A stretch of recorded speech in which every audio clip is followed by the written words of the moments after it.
China, with Huawei caught in the crossfire.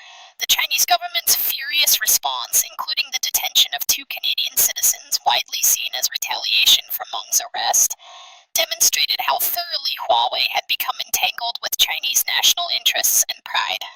For Ren Jingfei, the arrest was not just a business crisis, but a deeply personal tragedy. Meng was being groomed as his potential successor and represented the future of the company he had built from nothing.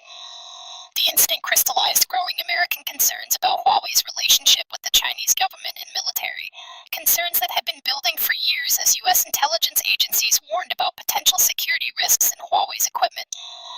The Trump administration's decision to place Huawei on the entity list in May 2019 represented the most severe sanctions ever imposed on a technology company and effectively cut Huawei off from the global supply chain that had enabled its rise.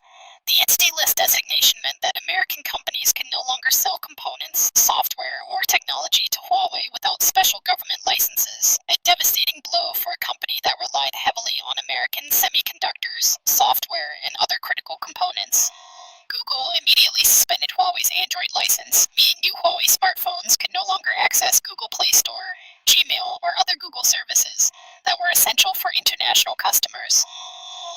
Major semiconductor companies including Intel, Qualcomm, and Broadcom stopped supplying Huawei, while ARM Holdings, the British company whose chip designs were used in virtually all smartphone processors, suspended its relationship with the Chinese giant. The impact was immediate and severe.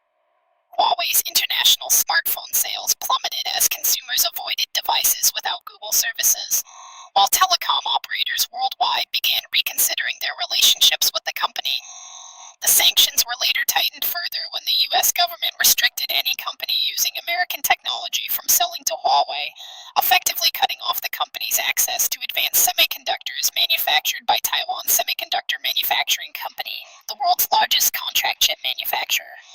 The collapse of Huawei's global ambitions demonstrated how quickly a technology empire could crumble when caught between competing superpowers, transforming one of the world's most successful companies into a cautionary tale about the intersection of business, technology, and geopolitics. Huawei's international smartphone market share dropped from 20% in 2019 to less than 10% by 2021,